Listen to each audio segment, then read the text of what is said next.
Ladies and gentlemen, roll call, noting the absence of Member DeRosier and Member Van Ray, who's responding to a fire at the moment.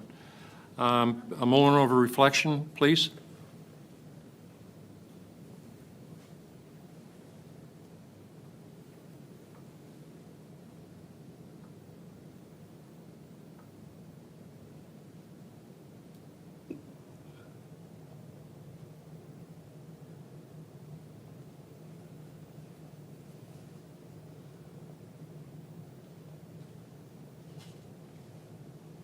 Thank you. Welcome to the fifth meeting of the Finance Committee. Today we will be carefully reviewing and refining the 2025 budget. Today's agenda includes several significant items. We'll be looking at the community grant request, holding public meetings on the capital budget, water and wastewater rates, as well as the operating budget. This meeting is an important step in our annual budget process, which I'm proud to say has made Aylmer a leader among Ontario municipalities. By initiating these budget discussions early, we not only stay ahead of schedule on essential projects, but also manage our resources in a way that reflects in notable cost savings for the town. Aylmer's approach allows us to get an early start on capital projects, leading to greater efficiency, better expense forecasting, and an informed approach for both council and residents on what to expect in 2025. Aylmer's average residential tax rate is competitive with comparable municipalities, and our water and wastewater rates remain among the most affordable in Ontario. However, maintaining this balance requires careful planning, especially as we prepare for future growth and infrastructure needs. We're here today to make sure that every dollar is spent wisely. With prudent management through a period of increased growth, Aylmer will continue to improve its position and rates in comparison to other municipalities within Ontario. We've received valuable input from the community through various channels: our Mayor's Town Hall, the annual budget survey, and recent planning sessions. The clear message is that residents want us to balance affordability with continued high levels of service. With rising costs affecting all of us, this feedback is essential as we address both current needs and future commitments. Today's meeting also offers the community an opportunity to voice opinions on these critical discussions. We invite everyone to share thoughts and concern. As your representatives, we are committed to interpreting the community's will and making decisions that are in the best interest of the town. For the benefit of the members of the public, members and the public, I would like to give you a quick overview of this meeting. First, we will hear the staff report regarding community grants. We will then hear a scheduled delegation regarding those grant requests. I will ask that we consider the staff recommendations on the community grants after the scheduled delegations. Next, we will proceed into public hearing section of the agenda. We will hear the staff report regarding the capital and discretionary budget. We have a single registered delegate for this item. Then I will open the podium for any member of the public who wishes to speak to the item. We will then consider the original staff recommendation on the capital and discretionary budget. We will next repeat this process for the water and wastewater rates, as well as the operating budget. Once all of the public meetings are completed, we will consider some items in closed session which could be relevant to next year's budget. Following the reports in closed session, we will receive a verbal update from the CAO and Treasurer on where we stand in terms of the budget and the next steps. These are indeed challenging choices ahead. It's our role as stewards of the town's resources to make balanced decisions that support a strong, sustainable future for Aylmer without placing undue financial burden on our residents. Thank you all for being here, and let's proceed with today's agenda. Confirmation of the agenda? That the committee confirms the agenda for the meeting of November 6, 2024, with the additions of correspondence from Bob Warnock regarding the 2025 Town of Aylmer budget, a registration of Cynthia Grant as a speaker on the 2025 capital budget, and a memo from the Chief Administrative Officer regarding the Old Town Hall facility condition assessment.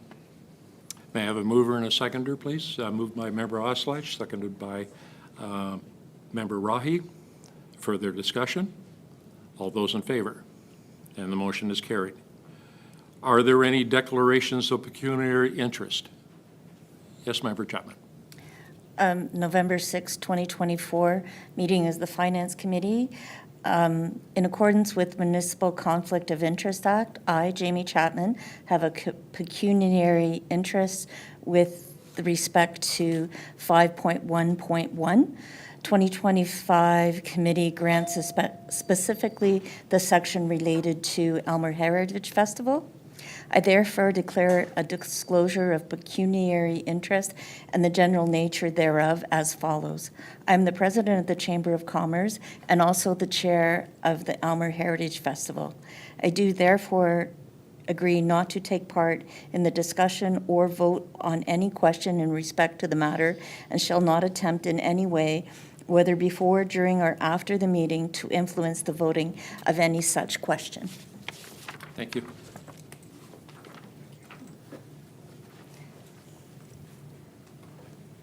Next order of business are the minutes. Owen? That the committee adopts the minutes of October 2nd, 2024, noting no errors or omissions. And a mover. Member Chapman? Member Cookett? Further discussion? All those in favor? The motion is carried. Delegations? Staff report. Sorry? The staff report. Right? Oh, okay. Staff report related to the delegations. My apologies. Thank you, Mr. Chair. So the report before you is on the community grants. To briefly summarize, this area of funding has accelerated significantly, hitting its kind of largest point in 2023. The town has been funding this area beyond what we can afford, a much higher rate than most municipalities. It's not feasible to continue to fund at this level, considering that we have a population of around 9,000 people. So we are exceeding funding that you would see in much, much larger municipalities than Aylmer. So it's just a balance of how much the town is funding to these. It's not respecting the value of these groups at all. It's just simply this is an issue of affordability. And when we do look at our municipal services, we try to compare ourselves to other municipalities. And what we see is that this area is, even with the $45,000 reduction that council's approved, the reduction, to $45,000 that council's approved in principle, we're still spending roughly twice as much as comparable municipalities in this area. So there is, a larger fiduciary responsibility of elected councils to wisely utilize public funds. These funds are directly levied from our residents, and staff, need to be able to support organizations to the degree that our residents can afford to. This isn't to suggest that individuals from the community cannot decide to step forward themselves and make their own donations to support these very worthwhile groups. You'll see in the report that Elgin County gave out $74,000 last year. I believe they're proposing substantial changes for 2025, which I anticipate will reduce this amount substantially. Malahide Township also introduced a new process for 2025, so I do anticipate that other municipalities will be making reductions to grant funding this year, and it is a good year for us to follow suit. We're just ahead of everybody in terms of our budget processes. I won't go through these in detail. I do want to mention the museum and the cemetery briefly. For staff, the cemetery is a reduction that we can make that has zero impact on our residents. I've been with councils that have had to consider funding things like outside of their scope, like clinics or operation rooms, etc. In all those instances, residents get some form of additional service or access. there is no benefit to Elmer residents paying for a service that they will be able to access regardless. So the cemetery is privately operated. They will continue to take our residents. They can't charge a non-resident fee as long as they're privately operated. So there is no additional access or benefit to the town to do it. And if there's any complaints about service level, those complaints go to the township that they exist in, not to us. So it is Malahide's issue to deal with. But that is simply, we cannot say to our residents that there is an actual tangible benefit to them through funding that cemetery. And also, we have to also be realistic that Malahide is looking at funding, and this cemetery has received very high level of fundings compared to other cemeteries. So we do need to also consider that Malahide may be considering a reduction to the grant this year as well. And then the other issue that I do want to touch on briefly is the museum. Certainly, we support the Elmer Museum, and we want to see it succeed. Some of the comments that you will see in this report are to try to encourage the museum to come up with a business plan to develop their new location, and certainly we would like to see that other property listed. And so those are really my only comments. I don't want to be opposing the delegations as they come up, so I'll certainly be respectful of any decision that council has on this, and I'll answer any questions that you may have. Thank you. Member Oslash. Mr. Chair, to Eddie, what about the tax relief on the museum? It's $6,000. Through you, Mr. Chair, that isn't recommended. We are proposing the amount in the report, the $20,000. Are there any further questions at this time? Okay, then we move on to delegations. Oh, sorry. Member Rahi. Thank you, Mr. Chair. It's in regards to the cemetery. 2 years ago, I knew absolutely nothing about a cemetery, other than that's where my family went when they were done. But now that I'm on the board, it's hard for me to explain it, but I think there is a need for the service levels that they do provide. It may not be directly to Elmer, but it is called the Elmer Cemetery. I know it's kind of a touchy subject, but is there any way that we could fund something like the Heritage Festival from our council initiatives and then put that $6,600 to the cemetery? I guess that would be to Andy or to somebody.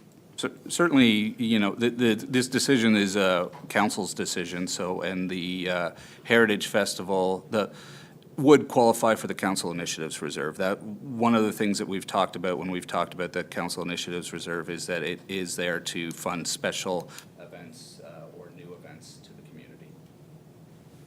Member Cookett? Mr. Chair, are we discussing this item right now, or are we waiting until all the delegations are over before we discuss the grants in total? Or are we discussing? The topic has been brought up now, but it would probably be more prudent to defer it to a little bit later on, but certainly bring the topic back. Sure. That be fair? Yes.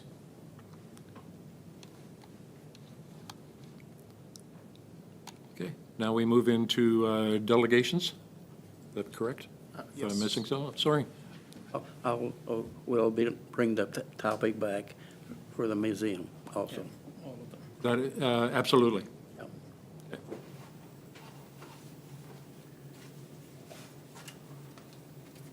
I apologize for a little bit of uncertainty on my part. This is a different format for the committee. We want to make sure that, we want to make sure that everybody is heard, and we're just trying to work out the logistics of that. First delegation, Larry Jeffrey and Ron Sawyer on behalf of the Elmer and Malahide Museum and Archive grant request.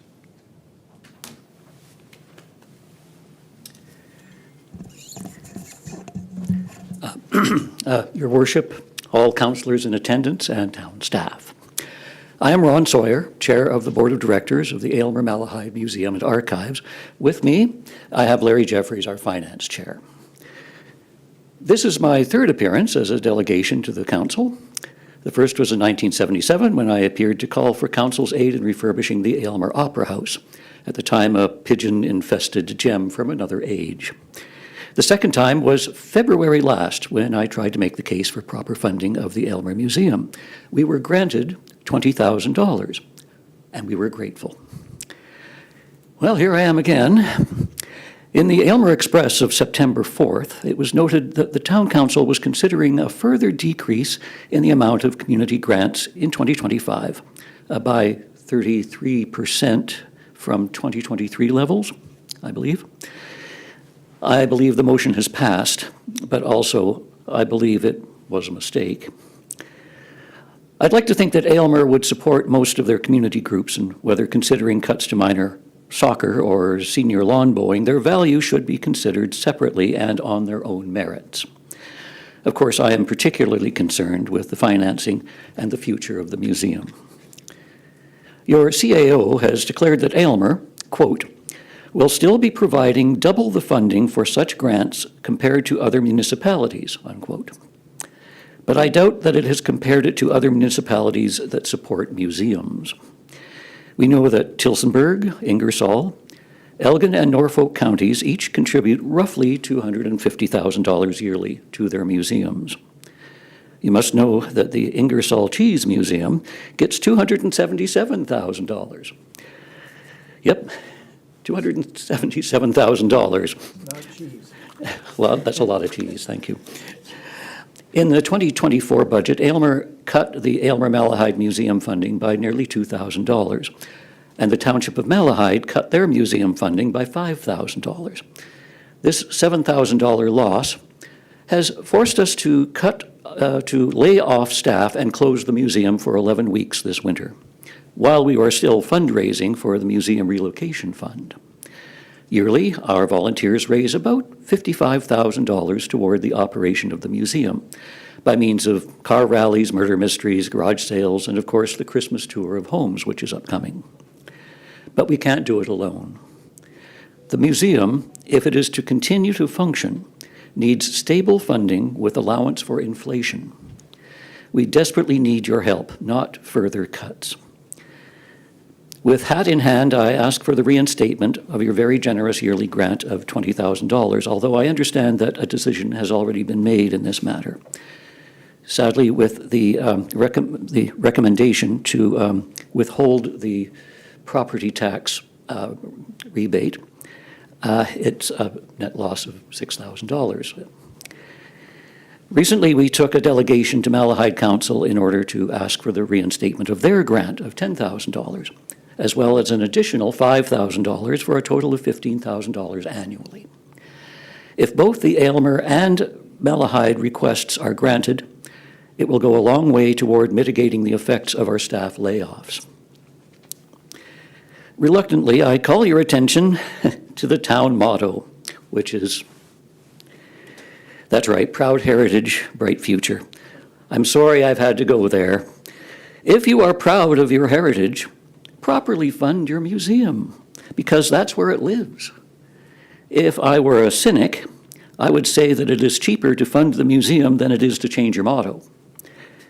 I'm sure that this council, unlike many in the past, will see the merit of supporting the institution that holds the heritage of Aylmer and Malahide, and by doing so, contributes to our bright future. Thank you.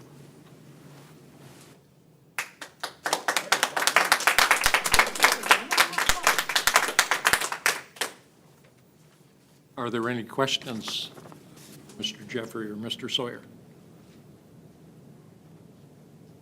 Okay, thank you for your presentation.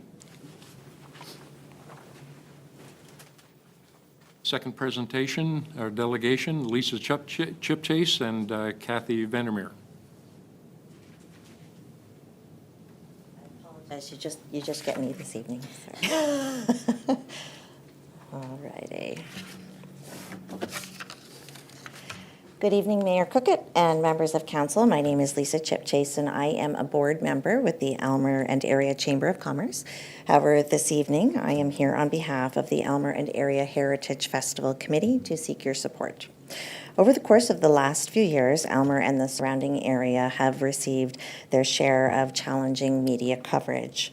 It is the committee's belief, that through collaborative and inclusive events, we can reshape that narrative and foster a stronger, united community. The Aylmer and Area Heritage Festival is a community-centered initiative aimed at celebrating our unique heritage and bringing the community together as a whole. We're working closely with several area service clubs, local businesses, and cultural groups, including members of our local Mennonite community, to create a diverse and inclusive event that reflects the rich tapestry of Aylmer and celebrates our rural heritage. In order to successfully launch the event, we are requesting a community event grant from council. I know I was here not too long ago, but I'll give you a brief outline of the event. So Friday evening, we're looking to begin the evening with a community dinner, and that will be followed by a block party. Saturday will feature cultural performances at the bandshell, a handmade makers market, and a doors open program where, with your support, our committee would handle the administrative and promotional aspects to ensure community-wide participation. Doors Open offers a valuable tool for economic development to participating communities. While the participants in Doors Open events are predominantly local, there is a significant portion of participants who are not local to the community. While visiting the area, these tourists spend on food and restaurants, and in the course of doing so, they generally are drawn to the central core of the community, which in Aylmer's case features our beautiful historic downtown. It's reasonable to assume then that while they're visiting the downtown, the potential for spending at local business is also increased. Additional activities include collaboration with the library for a quilt show, and we are exploring opportunities for the Fair Board to host an additional event at the fairgrounds. At this time, a conclusive list of performers is not available because it is largely dependent upon available funding. But currently, we are able to share that the hope is to offer 3 band performances on Friday evening. Saturday will feature a performance by a renowned local string musician and potentially a performance by the Aylmer Community Band. This offers a great mix of music genres and styles, and it promises to be appealing to all. We are also pleased to have the opportunity for a presentation and learning experience from members of the Indigenous community. They will share with us stories and offer a drumming demonstration with the opportunity for a learning experience by way of learning some of the songs that they will perform. This performance is expected to last an hour to 1.5 hours, and we hope to also offer similar demonstrations from additional cultural groups. These performances require the rental of a proper sound system, and the estimated cost was included in our budget. The estimate includes the cost of an operator for the system, and in addition to lighting for the Friday block party. With regard to Doors Open, we are erring on the side of caution in terms of our estimate that the amount indicated does include our registration fee to the program, which is $1,000, and then, of course, any promotional material that would be necessary for us to produce. As a major sponsor of the festival, the town of Aylmer would be acknowledged in all promotional materials as a partner in making the festival a reality. Additionally, the town is, of course, referenced within the name of the festival, which provides further exposure and awareness for the town. As this event is intended to be annually occurring, if there is any surplus of funds, they would be retained for use in future years. I thank you for your time this evening and the opportunity to outline the event and the many benefits that it offers our area residents, local businesses, and the town. Thanks, Lisa. Thank I'm you. sure that people in the town are looking forward to the festival. As are we. Any questions from members of the board? Yes. Is there any cost to go to any of the things for the people that are going? So some of the some of the events will have a cost associated because we're working with local businesses and service clubs. Of course, maybe for a dinner you might have to buy a ticket, right, or something along those lines. Or the craft show, obviously, that's a cost. But other events, the block party, there's going to be a historical walk. I understand those types of events are at no cost to the public because it is intended to be inclusive, right? So also cost inclusive, for sure. Thank you. Are there any other questions? Member Arhi, thank you very much for your presentation. Going back to the report on the grants proposal, did you want to speak further to your thought? Is that what I propose through you, Mr. Chair? Is that something that anybody would support? Because if it isn't, then there's no point of talking about it, but I support it, obviously. But it always starts with the money. I certainly have my personal opinions on the supporting of the cemetery. It's a group that speaks to all of the needs of the community in families' worst time. And it's well-run. They are prudent with their finances. They've made huge improvements to the property over the years for the benefit of the audience. Did you know that the cemetery board recently constructed a new office, a new shop, to the tune of approximately $250,000 that they were able to fund internally? Yes, they do have a fairly significant perpetual fund. Perpetual fund is arrived at through the sale of sites and the columbarium. And that monies is, a portion of those monies is set aside as regulated by the province of Ontario. And the perpetual fund does generate some revenue, approximately 1%, but the majority of that 1% is eaten up in administration cost to administer the perpetual fund.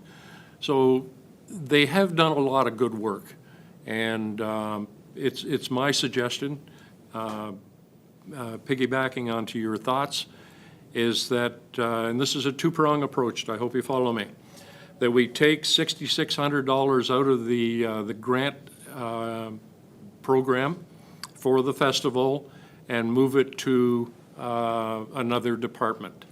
Member Chapman has left? Because of the, okay. Sorry, I didn't notice that she had gone. And took her dog, too. And you're here. Okay, here's my thought. Take $6,600 out of the grant funding, move that, the festival funding to the council initiatives, and make it $10,000. On the cemetery, put $10,000 into the community grant program.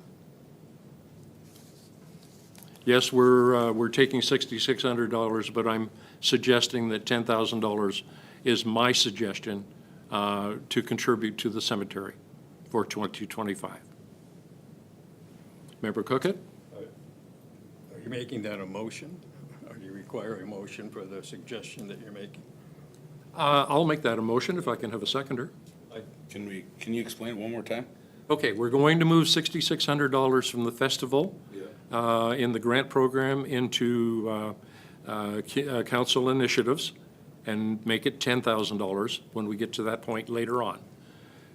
And then we're going to make a $10,000 contribution to the Aylmer Cemetery for 2025.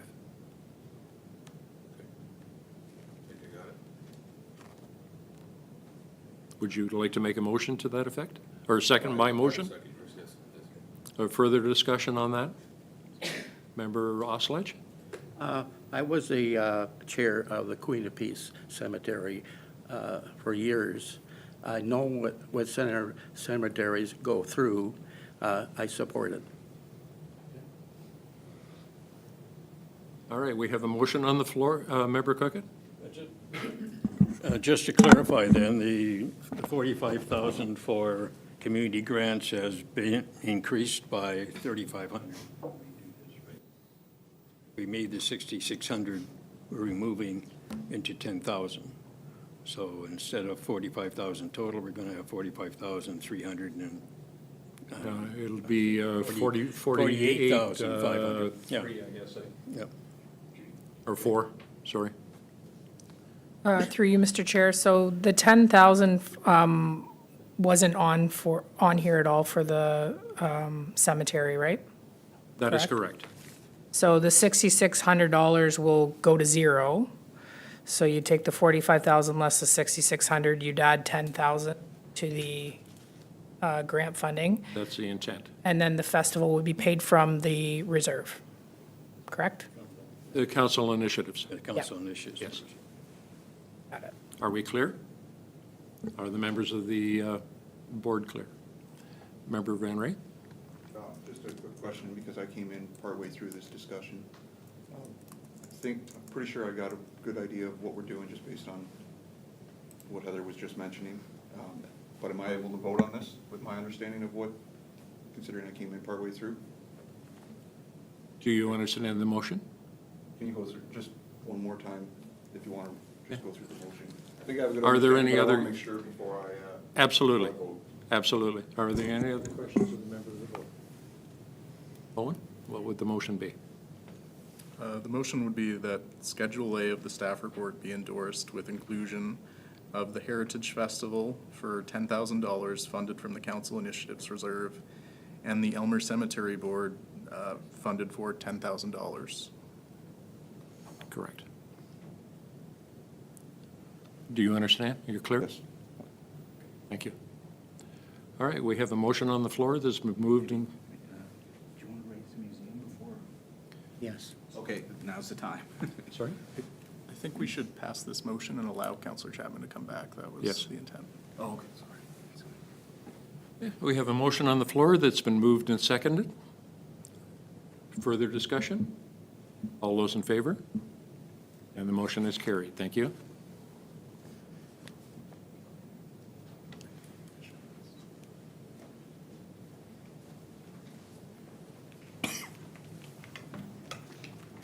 And we're going here now, right? Next page. Just if there's anyone else from the public that would like to speak to this. Okay. Arthur wishes to raise the museum as well still. Yep.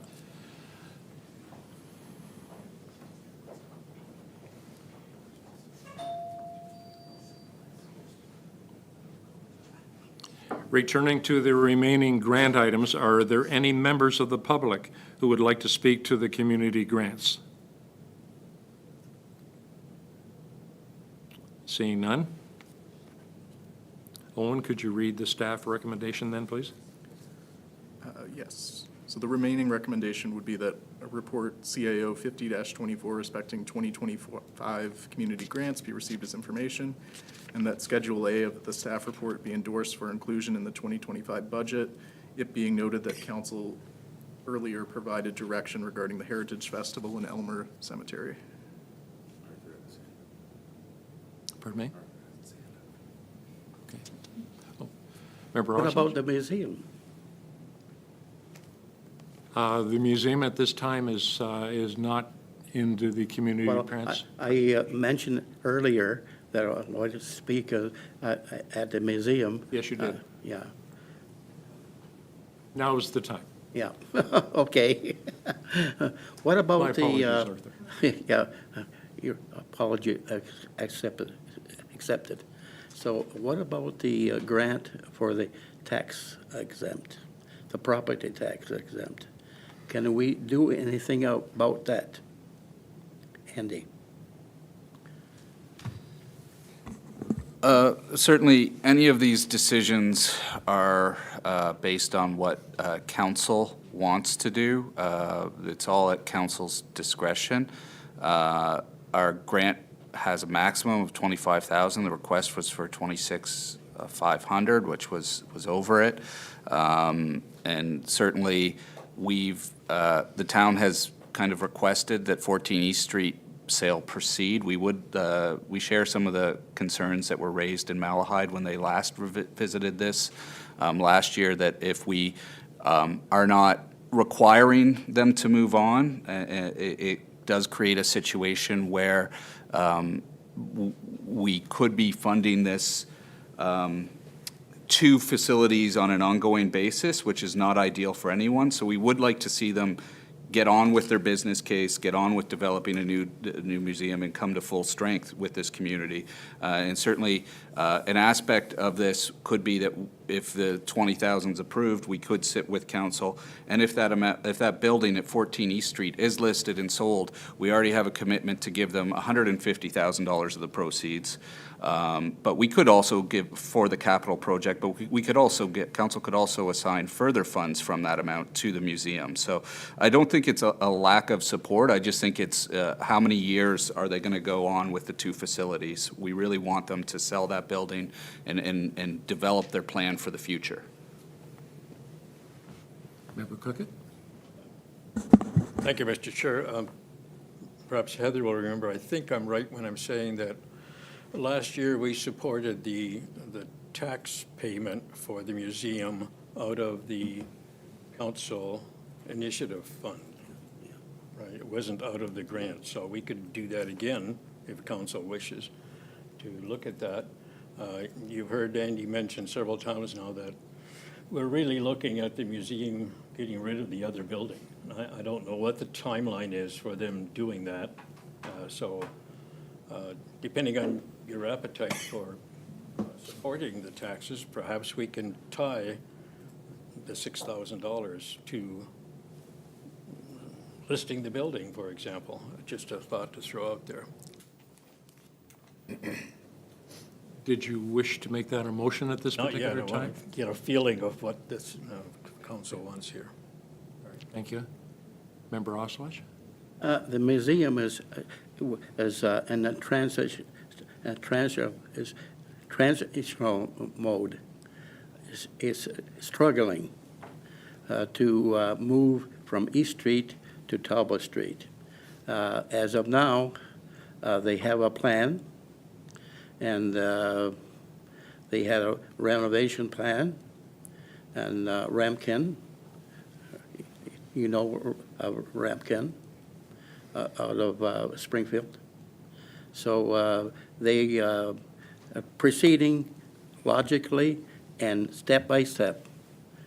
I support Jack's motion, while Jack's idea of funding from the reserves. So, But you didn't want to tie it to the building. yeah, no. The building will come eventually.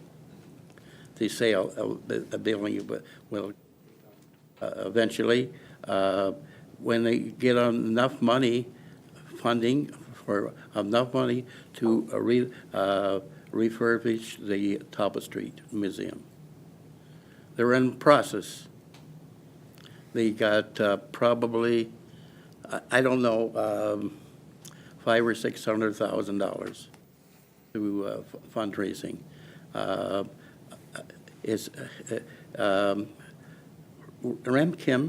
Remkin out of Springfield has a quote, an evaluation. I give it to Andy and Heather, Heather James and Andy a couple of weeks ago. So have you had a chance to review it? We had Tyler look at it because it's more of a building permit issue. yeah. Yeah, I think the challenge is certainly we wanted the museum to come strong out of COVID, out of pandemic, the dual operations, the continuing, I believe the initial timeframe for this redevelopment and complete move was 2022 or 2023. So it's Now we're going into 2025, and you'll see within the staff report that the award even of the 20,000 was conditional upon listing of 14 East Street or sitting down with staff and making an arrangement. So we do want to make sure that the museum doesn't get stuck in a transition period and stall. And we're doing it because we believe it's important. The facility is important to this community, and we want to support it. And we want to make sure that they don't get into a situation where they're stalled with the development. So we'd be more than happy to certainly sit down with them and have a discussion about their plans. We've done that before, and to do it. And certainly, it's council's discretion whether or not you want to fund the taxes out of any discretionary reserve. Member Rahi? Through you, Mr. Chair, to somebody, why, when the sale goes through, they only get $150,000 of this, like of the, I can't go back and remember my brain isn't that good, but why do they only get $150,000, not the wholesale price? Yeah, it's a good question. So initially, when the town deeded that building to them, so we deeded it to them, and we had our name still on title. So the terms on title is that the town needs to give our permission for any disposition of that property. And originally, when we did that, there was a discussion and an agreement in principle that that would cease the town providing operational funding and that the building itself would be that. Now, we met with the museum when they got the new building, and we discussed how to go forward. And part of our capital commitment and challenge that we issued to Malahide and Elgin County was we will give at least the first $150,000 to this new capital project, and we will match dollar for dollar whatever Malahide or Elgin County puts into that capital project. So we are 100% behind, the council's 100% behind this redevelopment and is willing to invest more. If there aren't contributions made by Malahide or Elgin County to this development, we would hold that money in trust above the $150,000, and we would give it to the museum to deal with their operational amounts at however much they wanted. So there is a potential for us to access money and get them. It's just the issue is that right now they're operating two buildings, and it is a challenge to. I understand they're in a transitional period, but how long will they be in? And especially coming out of the pandemic, it's hard to see them. We want them to come back to full life, essentially. Follow up, would it not promote them to list it faster if we gave them the total sale price of what they sold it for or what we sold it for?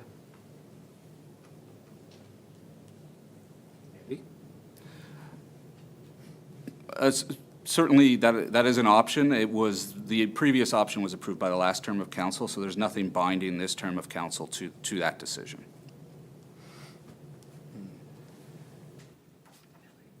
Sorry? I guess my suggestion would be similar to Member Cookett's, but I think if we went with 5,000, because I like easy numbers, so that'd be 25,000 total. So 5,000 for a portion of the taxes out of the council initiative fund. And I guess a question would be, how much is in that fund right now? Through you, Mr. Chair, at the beginning of 2025, there will be $374,000 without any contributions from any earth dividends for 2024, and as long as council doesn't take any other money out this year.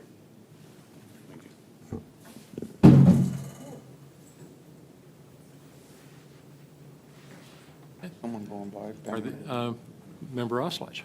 Well, the museum has been going on since '99, and with a limited staff, and they've been struggling for 20 years, cutthroat budget, and they're doing fine for 20 years without the support of Malahide or Elmer, and they're doing fine.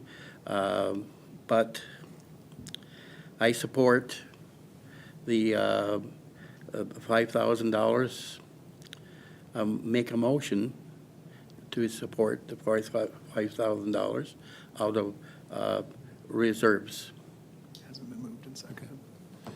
All right, you're making a motion then to take $5,000 from council initiatives That's right. toward the museum. Is that correct? Seconder? I'll second. Seconded by Member Cookett. Further discussion? All those in favor? And the motion is carried. Over here. Yeah, we just need to approve the rest of them at this point. All right. Do you have a motion? Sure. Okay, we have a motion for your consideration regarding the other grants. So the motion would read that report CAO 50-24 respecting 2024-2025 community grants be received as information, and that Schedule A of the staff report be endorsed for inclusion in the 2025 budget, it being noted that council has provided earlier direction on the Heritage Festival application, the Elmer Cemetery application, and the Elmer and Malahide Museum application. Thank you. Are there any further questions from the board on the matter? Hearing none, we'll call a vote. All those in favor? And the motion is carried.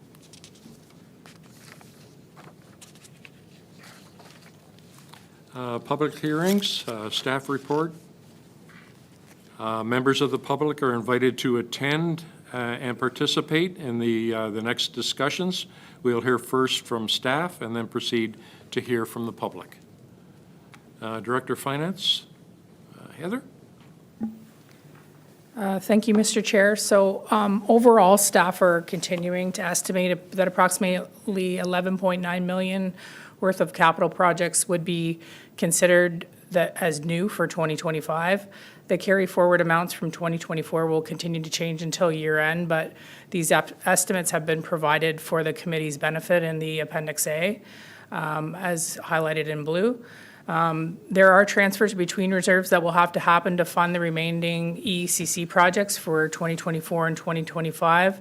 And the transfers between reserves in order to fund parks projects suggested in this capital budget. But I would like to see the tender results come through still for all of those projects before I make that transfer to reserves for parks and for EECC. Obviously, the EECC board won't see the budget until next week, so that detail has not been included in here. I've just basically reprinted what was in last year's budget. So that will be one change that will come through resolution after the fact, along with PSB has estimates in here right now, but they need to approve their budget next week. So basically, for the biggest change for this budget since the last time we presented was the Hughes grant funding. So that notification came shortly after we had the draft capital budget in August. And while that doesn't help our recreation and culture and facilities projects, it does benefit how we fund the roads and infrastructure projects that have water and wastewater components to them. So for example, a project such as Elk Street, which council has been saving up for several years to do, has several components and different reserves that it would be funded from. The largest part of the Elk Street project would be funded from OSIF, and we're at the limit now where we have to spend the money this year or in 2025, or we have to pay it back to the government. There's a 5-year limit on these funds, so we've saved up as much as we possibly can to do Elk Street. Also from Elk Street comes the water and wastewater reserves. That's how we're funding it, and also from asset management and from DC. So basically now this grant has allowed us to free up money in the water and wastewater reserves for the lagoons to basically fund the Elk Street project in 1 and 1.5 years versus phasing it over 3 years. So that's the biggest benefit, along with the fact that we no longer have to issue debt for $3.1 to $4 million to fund the lagoon optimization projects. So that would have come as at a financing cost of around 5% right now, running the IO loans spot rates. Not only that, the town is able to fund the large portion of that lagoons optimization project, our 27%, which is our obligation, from the DC reserves, and because it has to do with growth, and from obligatory water and wastewater reserves. So 73% of that project now comes from a grant fund. 27% will come from those reserves that we have existing. So it allows us to do all those other projects that we've been waiting and saving up for and trying to phase and figure out how we're going to fund next year. So although, like I said, this grant doesn't affect, the operating budget, it doesn't affect helping, parks and recs and the police station and the old town hall and this town hall, it does help the other infrastructure projects. So this also will be included in the water and wastewater study that we'll be redoing approximately 2026, 2027. So that grant will now show up in there. Instead of showing up as debt, it will show up in there as a grant, which will help the rates. It'll also help us reprioritize the capital projects that have a heavy component of water and wastewater to allow for the rates to remain competitive. So I just wanted to comment, also reiterate your comments earlier, Deputy Mayor, about this capital budgeting process. By pulling these things ahead with early council endorsement and approval of these projects, staff are able to get the tenders out. So we've got the sidewalk program tendered, ready to go, pavement program tendered, ready to go, Elk Street ahead of any municipality around us. So when I chatted to Terry and Rob about how to explain this benefit to the community, they mentioned that some of these small jobs could double in price. So if you're the last one out the door, for example, for a sidewalk program tender in February, your price may double because there's small projects for some of these other larger contractors. So by getting these things out the door, we're getting a more competitive price. And basically, for every dollar that council saves on these tenders, it stays in the reserves to help fund other projects that are priorities. So with that said, I believe everybody's here to answer any questions that the committee may have at this point. Thank you. Are there any questions from the committee regarding the capital projects? All right. We have one registered speaker, Cynthia Grant, regarding the Old Town Hall. Ms. Grant, if you could proceed. Thank you.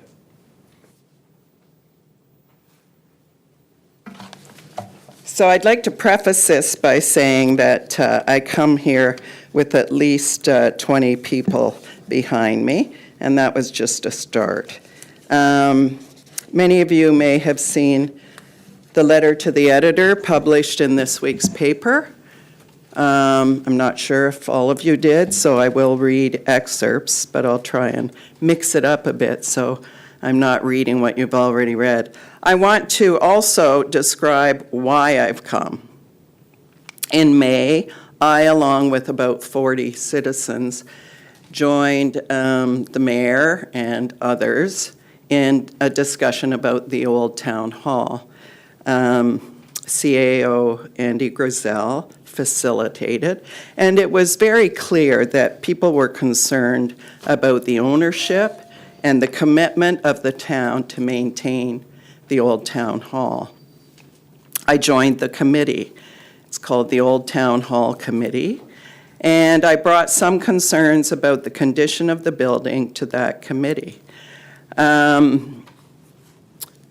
However, when I looked at the capital expenditures planned, and I hope I saw all documents, I noticed that there were no expenditures for the Old Town Hall, and I've read the engineer's report. And I'm quite mystified about why there is neglect on the part of the town for this, our wonderful heritage building. It's known as the Crown Jewel. It's housed the library and cultural events upstairs for over 4 decades. And that means that really it's our space of education and culture. Let me assure you, I'll put myself in front of the bullets, gentlemen, if it comes to that. I've worked in a rough school in Toronto. So it's a landmark of the community. It either turned 150 or will turn 150 next year. It's a little unclear. Some town documents say one thing, some another. And she needs our attention. Yes, I have humanized her. She deserves it. People come to Aylmer, where do we take them? We take them to see this beautiful building. We take them to concerts there. Every day, dozens of people move through that building because it houses the library. However, it was published in the Aylmer Express that town officials stated that they intend to neglect this beauty until 2027. It's unacceptable. I then outlined the proudest accomplishment in saving this building. Many of you know this history. Most of the people who were part of that era have passed, although Herb Kebbel is a neighbor of Mr. Cookett's, and certainly Blair Barons is still well remembered, as well as Paul Baldwin, who is still alive. I almost acted like Paul had died. No, he just doesn't live in Aylmer anymore. So many of us knew these people. Sid Glover, whose daughter I was just in Chicago with. We care about the building, and now neglect over the past 10 to 15 years, and I am reading from the letter, has led to exterior and foundation problems that, without attention in the next couple of years, will lead to more deterioration of the interior of the building. Then I say, if inclined, you may review the engineering report paid for by the town in 2023. I have a copy with me. Some of you may never have seen a hard copy because I asked for a second copy and was told that I should instruct people to go online. I didn't like that. It was for an architect friend. So on pages 10 to 15, several areas of need are examined, including the foundation, where masonry is, quote, void of mortar, and water ponding is noted. Exterior concerns, okay, I'm out of the quotes. Exterior concerns related to the repair the roof decking should be done within 2 years, it said. That would be 2025, next year, not 2027. Further, quote, areas of moisture damaged, cracked, and spalled brick masonry were noted throughout the exterior walls. Likely caused, okay, I'm out of quotes, likely caused by, quote, leaking eaves troughs and downspouts. Basically, moisture, again, quote, has found its way into the aging masonry, and moisture-damaged windowsills were also noted on the lower level. And deterioration of the fascia was noted with the recommendation that sectional replacements and rotted wood replacement occur as needed. This is needed sooner rather than later. A budget was presented within that engineering report, which is being ignored. As homeowners, we would and have repaired our rotted wood fascia and our roofs to preserve our homes and avoid further damage. Any builder recommends it. Most homeowners understand that exterior and foundation problems must be addressed whether you are sitting on the money or not. It's common sense. It saves money down the road. One of the signatories to this said to me, and I'll quote him, "It will come to bite your ass if you ignore this." Those are not my words. So I get that this council is business-oriented. I get that, 11 to 12 million has been spent on an industrial park, which hopefully will be occupied. But ignoring this beauty in our town is a travesty. I implore the chair to remember his own words, that you must exercise prudent management. As stewards of the town, again, your words, you would follow the recommendations of the engineering report. The Old Town Hall is the grand dam of the town's heritage. I do reference the pigeons, Ron, I have to say, and I think it's great that you were one of the first to come and ask about the Opera House. So, as such, if you ignore her needs and neglect the building, it's elder abuse. She is a beauty. I don't get why the fire hall is mortaring within 2 years at $70,000, and you won't look at the exterior of the old town hall, which clearly needs it. So I'm going to speak directly to the mayor. I have long respected the mayor. Many of the people here have. About 10 people have come who are signatories to the letter. Jack, you've known my family. I was going to say I've known you all my life, but not quite. But you've known my family almost all your life. We don't get why you wouldn't address the needs of that building. And I guess at this point, you know, I come because I'm willing to speak out. So many townspeople aren't willing to. And, you know, action must occur on this. It must. I think about leaving Aylmer over this. I didn't want to spend the last 6 months on this. So, there you go. I've got my initial visit, which I attended the meeting, and I'm still here, and you will not quiet me until that building needs are addressed. Thank you.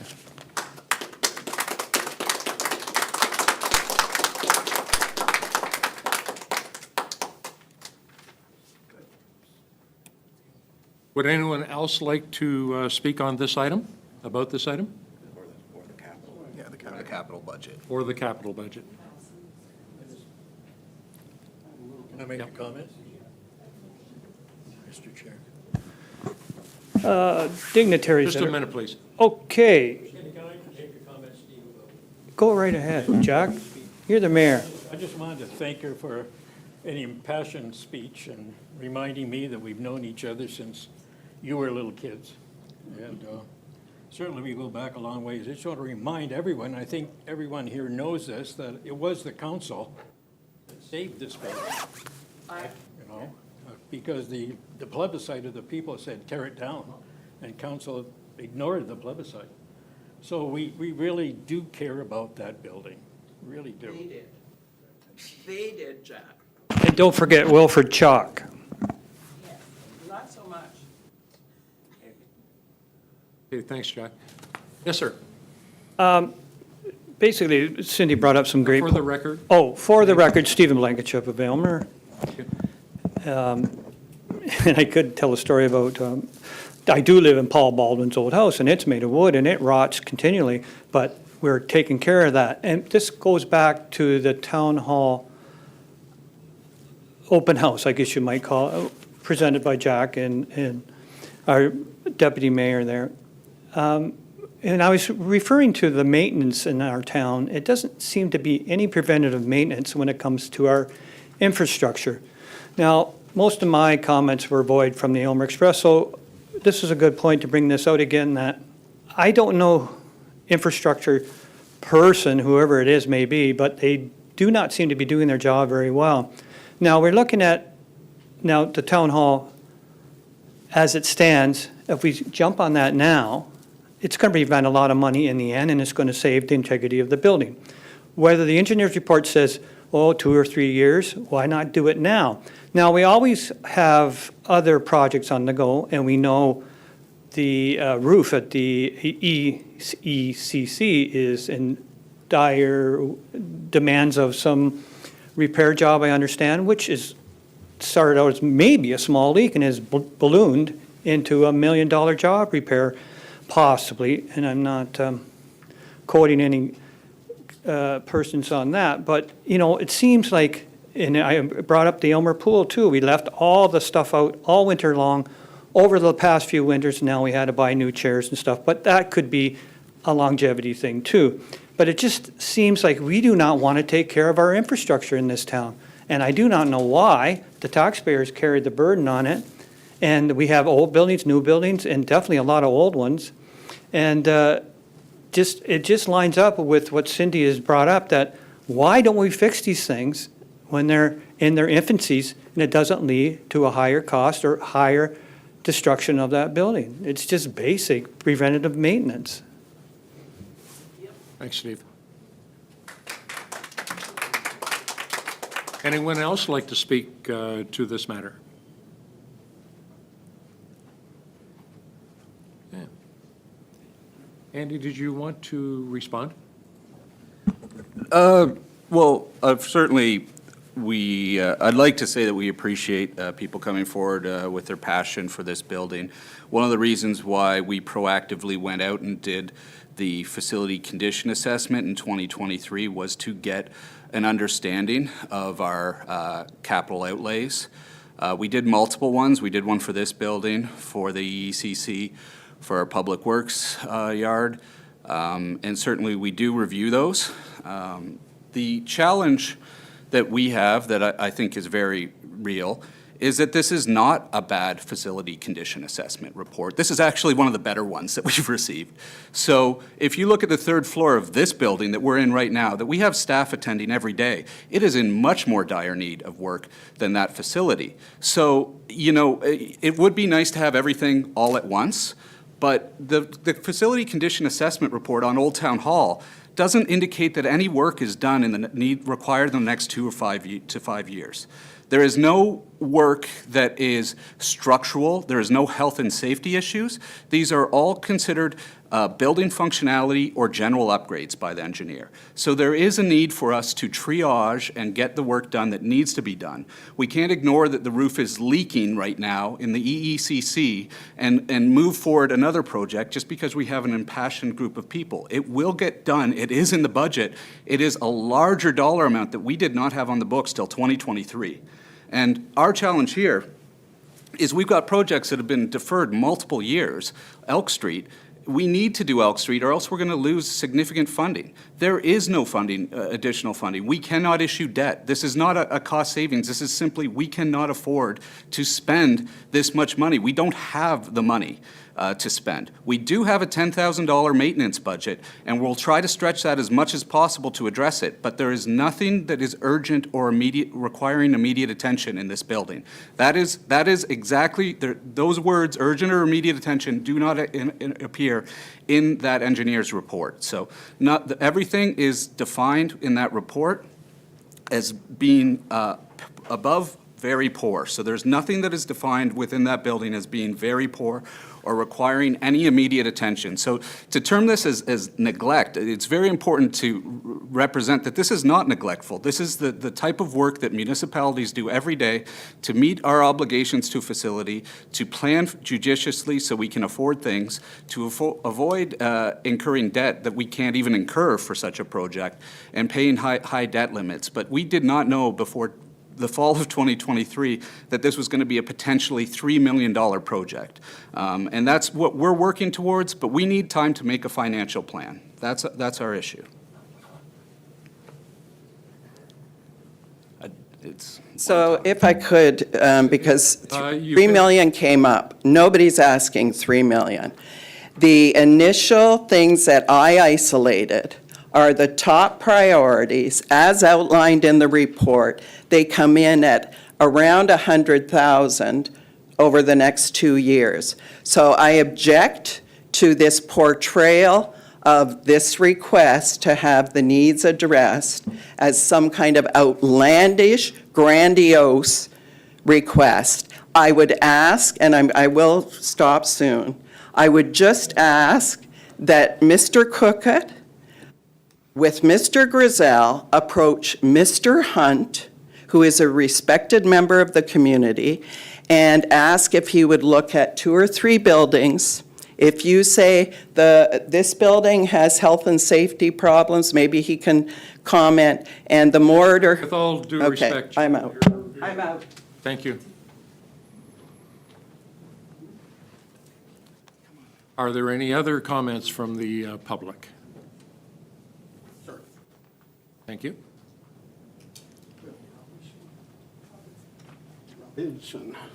My name is Bill Robinson, and I live in a 100-year-old house on Talbot Street with Donna.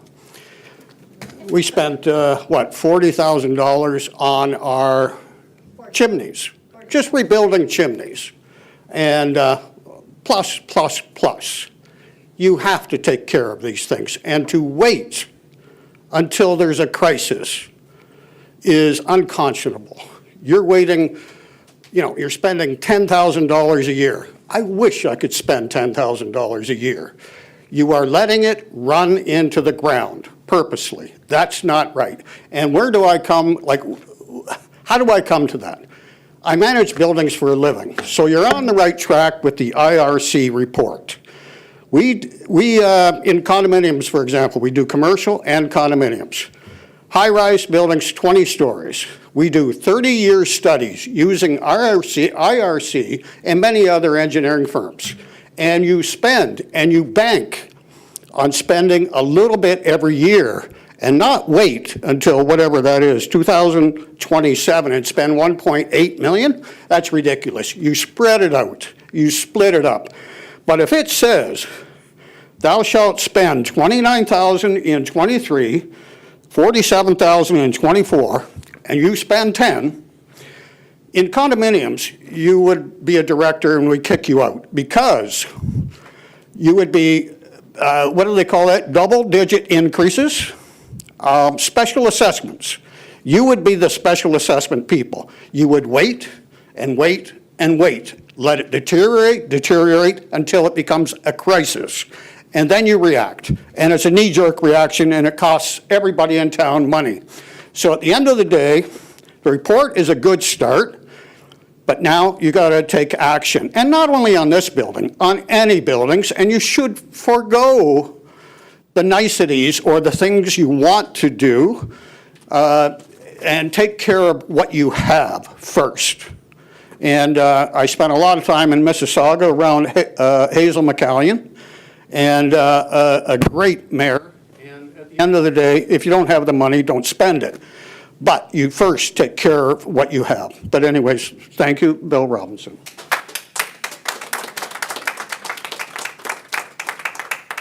Thank you for your comments. Anyone else? All right. Seeing no further public input, I will return to the committee.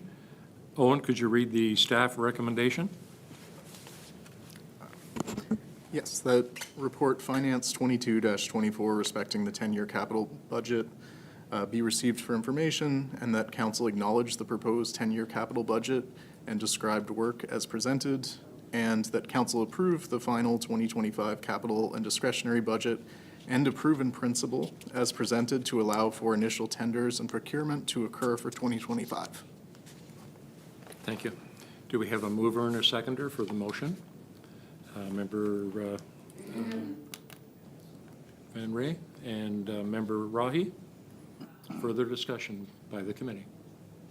Seeing none, we'll call the vote. All those in favor? And the motion is carried. Thank you. All right, Director of Finance, the water and wastewater rates for 2025. Heather, could you provide your report, please? Thank you, Mr. Chair. So to you and members of the committee, the water and wastewater rates are simply restated from the water and wastewater study that presented by Watson and Associates that was approved in December 2021. As I mentioned, this study will be redone around 2026, 2027 timeframe, whenever the water financial plan ceases. So this report is a yearly exercise requiring committee and council approval to update the rates. So with your approval of the change, the rates will become effective January 1st, 2025. Thank you. Any questions from council? Would anyone from the public like to speak to this matter? Seeing no further public input, to return to the committee. Owen, a staff recommendation? That report, Finance 25-24, respecting water and wastewater rates 2025, be received as information, and that council acknowledge and approve the water and wastewater rates for 2025 as presented in the water and wastewater study completed by Watson and Associates in 2021. Thank you. A mover and a seconder, please. Member Chapman, Member Cookett. Further discussion? All those in favor? And the motion is carried. Chief Operating Officer, budget reduction options and on the operating budget. Are you doing that, Andy, or Heather? Yes, thank you, Mr. Chair. So we're at the portion of the agenda where we're going to consider some budgetary reductions. I really want to thank staff for digging deep here and trying to find any possible reductions. I think it really shows that staff is committed to this when we start looking at things and saying we aren't going to buy furniture this year. It's really, we understand the position that council's in and that you really need to get this budget to a place of affordability for residents. So we have that $6,000 target that we can go through one-off. We've already addressed the council grants, so I won't reiterate that. There are also a bunch of other items. I think the reduction to the blue box might cause some consternation for the BIA. So if we are going to look at that, you may want to note that for maybe next year. Same thing with the repayment to the legal reserve. I know our legal costs have gone up this year, so you probably do want to keep that money in. There are other reductions such as to snow clearing or brush clearing. Those are all really accounting exercises where there are areas where we did come in under budget in previous years, so you could reduce the budget, but if staff need the money, we will access the money. People are still going to get their sidewalks plowed. We're still going to do the work if necessary. If we need engineering services, we'll do it. So it is a bit more of an accounting exercise rather than a real reduction. And if council does decide to reduce any of those items, we would bring them back at the full amount next year. So it is kind of one-time pressure that you'd put on next year's budget if you did do that.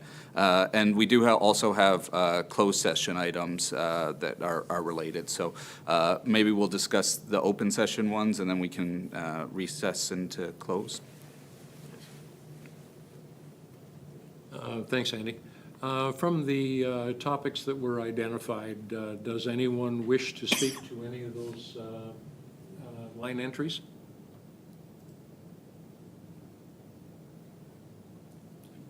Okay.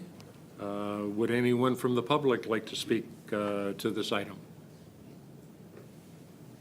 Seeing no public input, return to the committee. Owen, can you read the staff recommendation? Oh, sorry. Can I just have an explanation? Absolutely. The blue box transition. How does that work? Because the BIA area does not have room for all of us to put recycling in place. So if the town doesn't collect that recycling, where is it expected to go? And is there any way that if it's not if it's expected to be done by the businesses, what is the cost? And how, is there some way that it can be implemented so that our garbage pickup still picks it up, but it's charged to the business? Andy or That's- Rob? I could probably take the first kick at it, and Rob can jump in maybe. Yeah, so what we did was we ourselves have funded it, and it would impact primarily the BIA, although there would potentially be some businesses outside of it. And when looking at the broader municipal sector, now that this change has started to come in effect in more places, there's a lot of places that are saying, you lost your blue box recycling, and it's done. And so what a lot of these BIAs are doing are they're either putting it on their own levy as an amount and contracting with the same contractor that comes through, but they just have an additional amount, which would likely be what would happen here, is it would go on the BIA's levy an additional amount of approximately $10,000. Or some municipalities, the businesses were actually physically taking their recycling to their home residents. and setting it out there, which was a sneaky way to still make sure that you're doing recycling. But it is kind of a weird anomaly in the fact that I assumed that businesses were getting recycling and were involved in the Blue Box program the whole time. But that was actually a municipal enhancement all along. So for small business, it's not always possible to have recycle, like, there's no way to do the recycling. So is there some way that we can advocate for business to, I don't really understand how the Blue Box works. So I don't understand why businesses would be excluded and how we could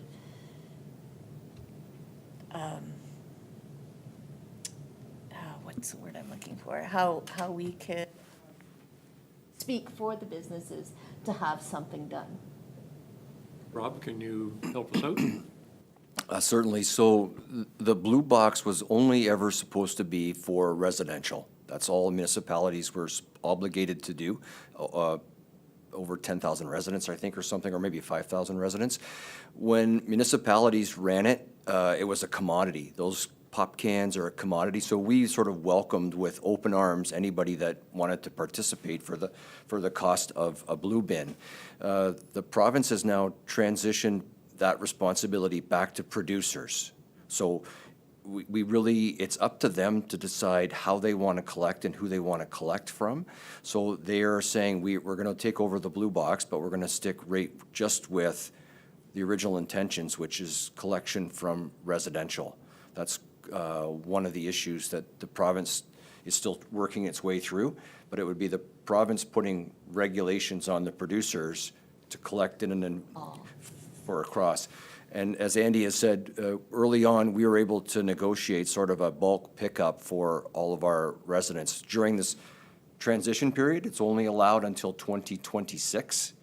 And at that time, all of the province will be transitioned over, and really nobody knows at this point how it's going to completely unfold for commercial Blue Box collection. Likely, as you suggested, Councillor Chapman, the easiest thing is to put it in a garbage bag.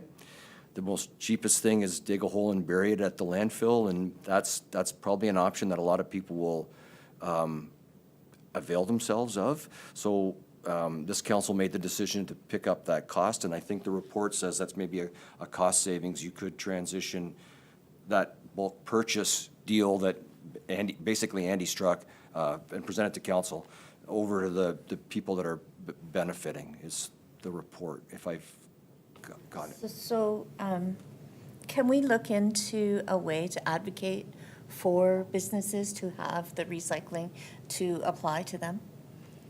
Is that something that council can do? Yeah, certainly, we could make it an issue of advocacy, and I can look into see what other municipalities are doing in terms of advocating on behalf of this issue. Right now, we're doing it for them, so council is covering a 10 grand cost a year to support businesses being involved in the programs. But we can definitely do advocacy. Member Chapman, do you support the inclusion of this particular line entry into the 2025 budget, or? Yes, that's what I was going to say, is that for now, can we keep the way it is until we can figure something else out? All right. Because the alternative is that the recycles go to the landfill, and that's not something that I want to see, so. Thank you. All right. Yes.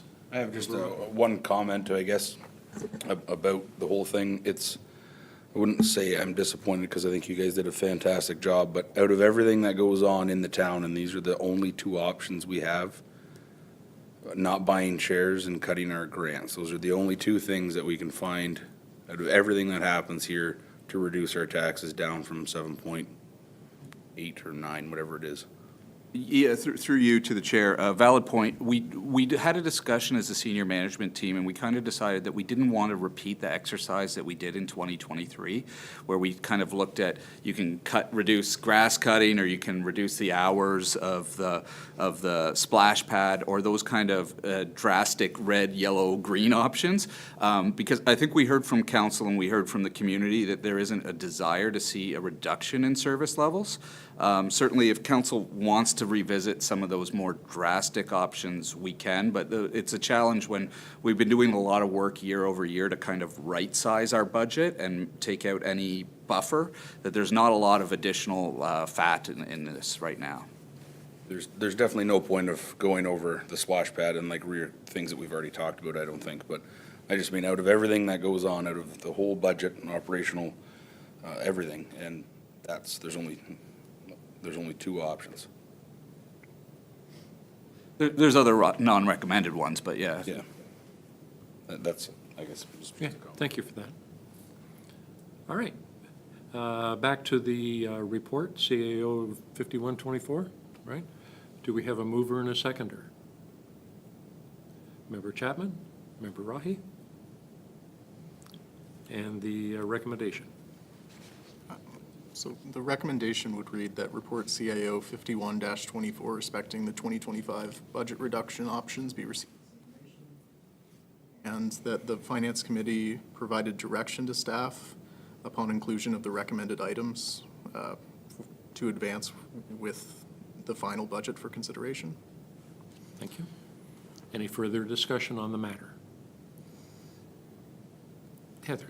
If I could just clarify something here. So one of the recommended options was to reduce that community grants to from 55 to 45, but the prior resolution would basically state that we would be increasing the grants to 48.4 plus the $5,000 for the museum. So that's the community grants proposed reduction would need to match the original resolution from prior report.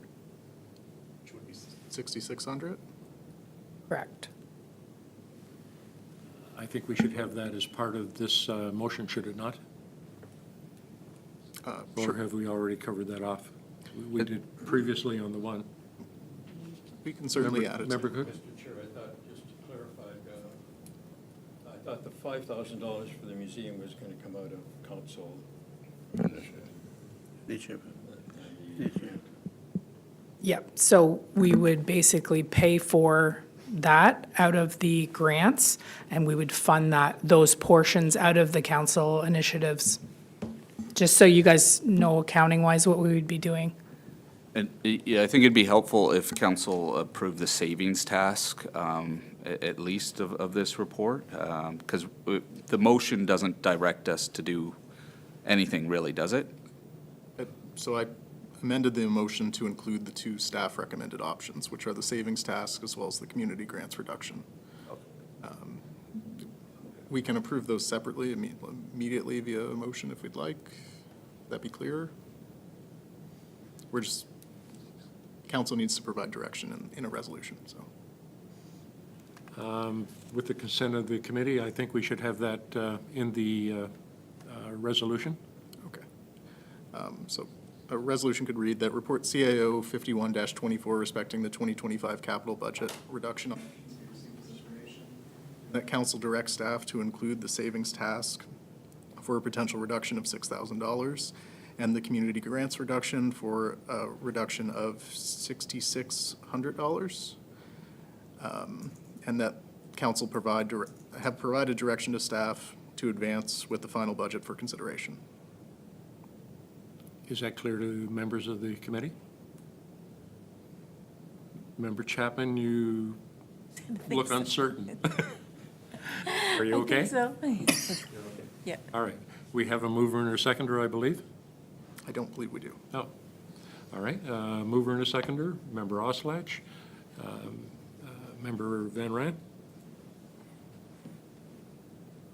And further discussion? All those in favor? The motion is carried. Now we're going to go to a meeting closed to the public.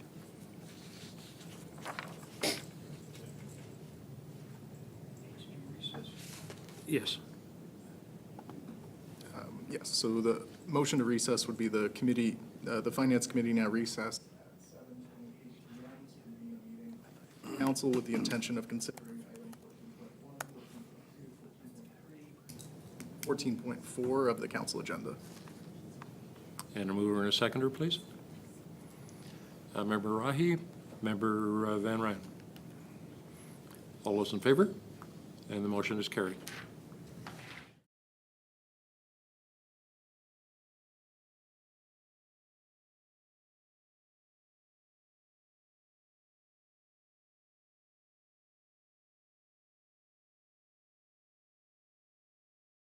Stay open? Okay. Okay, We're back. I'd like to bring this meeting to order. We will go to a motion for closed session. That council moves into closed session at 7:29 PM for the purpose of considering Director of Operations Report, Operations 24-24, Contract Negotiations, Living and Compensation Operations, Chief Administrative Officer Report, CAO 54-24, Labor Relations Matters, Elmer Fire Department, CAO Report 55-24, Ames Park Lot Sale Consideration, CAO Report 53-24, Employee-Related Matters, and that consideration of these items is closed to the public pursuant to Section 239, 2B, C, D, and K Municipal Act, as amended, as the subject matter pertains to personal matters about an identifiable individual, including municipal or local board employees, a proposed or pending acquisition or disposition of land by the municipality or local board, labor relations or employee negotiations, and a plan or a position, plan, procedure, criteria, or instruction to be applied to any negotiation carried on or to be carried on by or on behalf of the municipality or local board. Mover and seconder. Councillor Chapman and Councillor Rahi. All those in favor? As carried. Okay, we'll now go to closed session.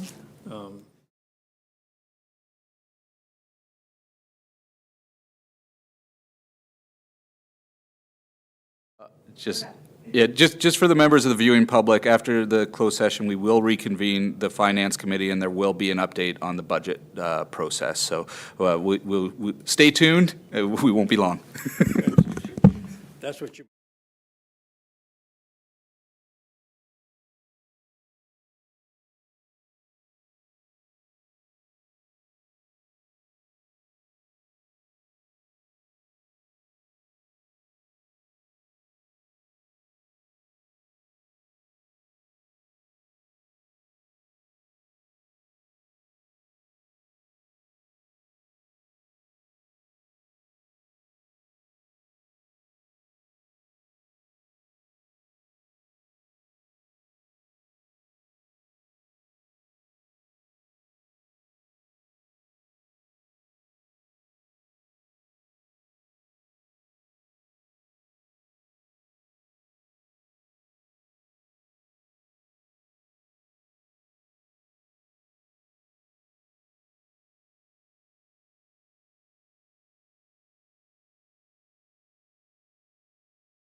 Welcome back, everyone. We have a motion rising out of closed. Council rise from a meeting close to the public at 8:15 PM and reports the following. The council received for information and provided direction to the Chief Administrative Officer and Director of Finance/Treasurer regarding report operations 24-24, contract negotiations, lagoon pump station operations. Report CAO 54-24, labor relations matter, Elmer Fire. Report CAO 55-24, industrial land disposition, and report CAO 23-24, employee related. Mover and seconder, Councillor Chapman and Councillor Van Raes. Any discussion on this? Seeing none, all those in favor? That is carried. So at this moment, I'm going to recess council meeting and turn it back over to finance. Thank you. Next item of business is 6.2, correspondence and updates. Director of Finance, verbal update on projected operating budget and levy household impact. Heather. Thank you, Mr. Chair. So with the recent changes, we would be looking at 5% levy increase. So what's changed in the last little while was we had funding that was increased by $158,000, which helps out our levy impact, plus all of the savings that that the committee has discussed and all of the changes from closed. So assuming that the MPAC assessments materialize, that would be just over a 3.5% tax increase at this point. Thank you. Do any of the members of the committee have any questions? I'm happy with that. It's a long ways from 8%. That's right. Long ways from London. All right, moving on, 6.2.2, Chief Administrative Officer regarding Old Town Hall Facility Condition Report Assessment. Andy? Oh, I think we addressed that kind of at length before. The only thing I'd add is that the town has had, last year and this year, has had historically high capital budgets. So we have spent more money than ever before on capital works, and we are getting to everything. Thank you. Are there any further staff reports? New business and inquiries by members? We'll consider a motion to adjourn. Member Chapman, Member Oslach, all in favor? And we are adjourned. Thank you. Okay, now we shall move to regular session of council. I have no idea where we are.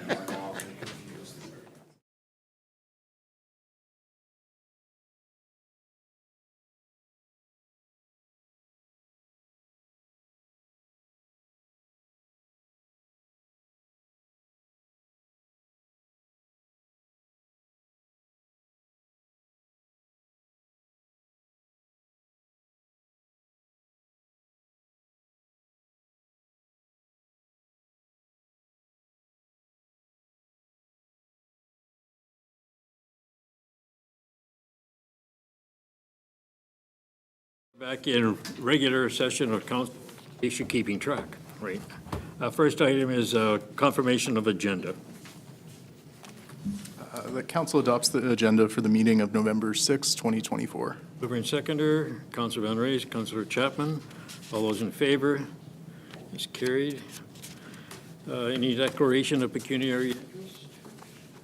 So, no delegations or public meetings. Consent agenda. Motion.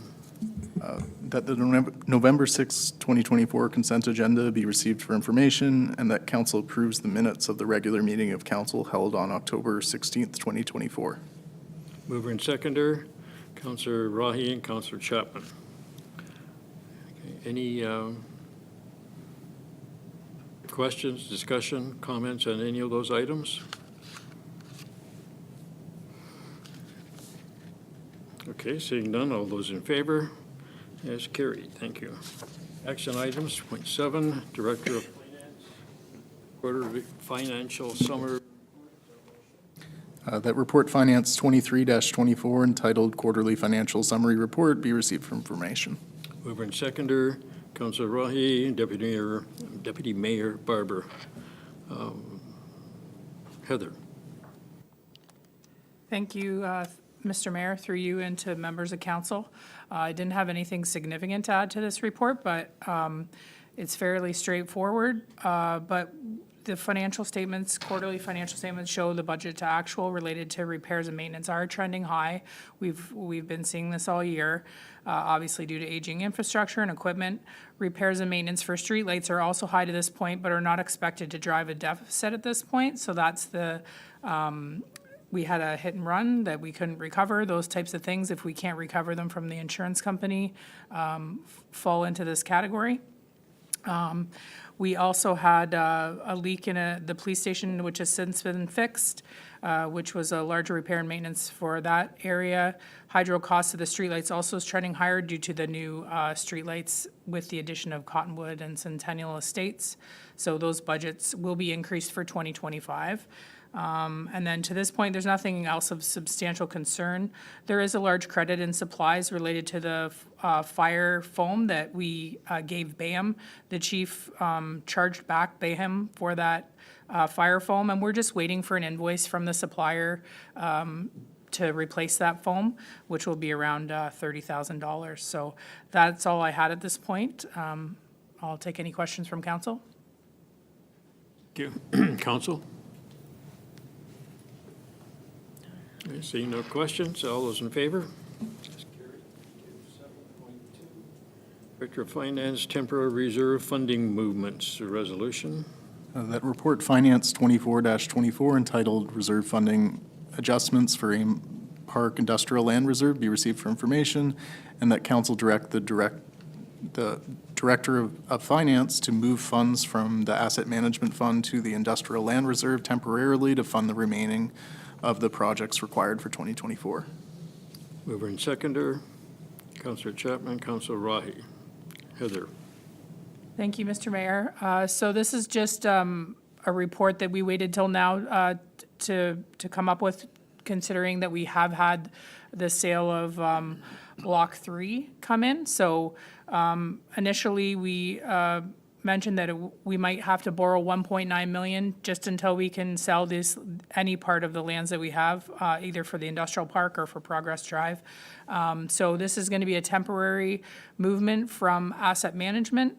As soon as we sell another parcel for the industrial land, whatever that money that we've sold it for, less the cost of sales of that sale, would be moved back to asset management. So at this point, we're only recommending 1.2 million be transferred instead of 1.9 million because of the original sale that we've already come through. So if those sales materialize before year end, I will complete the journal entry before year end to pay that reserve back.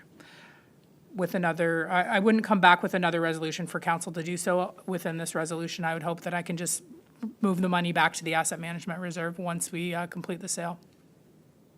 Okay, thank you. Council, questions? Comments? Seeing none, all those in favor? That's carried, thank you. 7.3, CAO, extension of insurance resolution. That report CAO 52-24 respecting extension of insurance provided be received as information, and that council authorize an exemption to the procurement policy to allow the town to continue to procure insurance from Marsh Canada Limited for the period of May 1st, 2025 to April 30th, 2026. Mover and seconder, Councilor Chapman, Councilor Thank you, Mr. Mayor. So this is part of the ongoing work with the Old Town Hall Advisory Committee. It will have components beyond just that body. A process for not only making municipally sponsored insurance available, but we're working on the process mapping to try to make it easier for groups to sign up for such process. And we are not concerned with extending with Marsh for another year to facilitate this process happening. Marsh is a good provider, and there isn't a lot of insurance options out there. So staff are confident that you're not missing out on market competitiveness if we continue on for another year. That'll answer any questions. Council. Councillor Chapman. Thank you, Your Honor. It's not a question, it's more of a comment. It's nice to see that we're working towards this to make it more affordable for our community to rent the facility. Okay, anyone else? Seeing none, all those in favor? And that is carried. Thank you. New business and matters of urgency. None.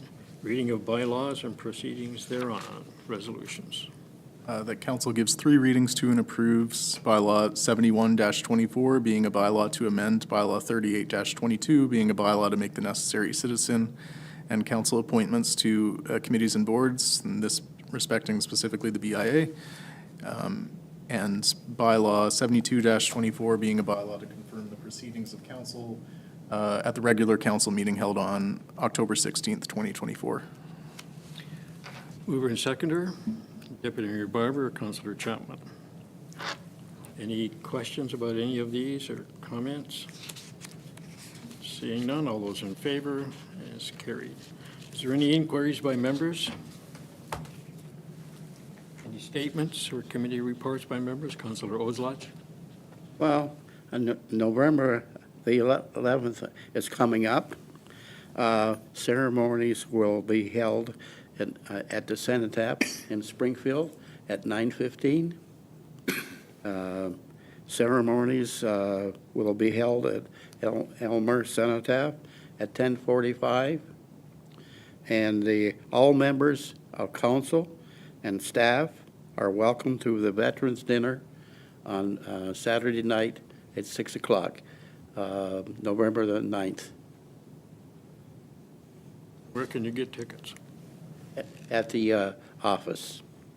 At the Legion office. bookkeeper is, Diana's here from 8 to 1, and you can tickets at the lounge and after 1 o'clock.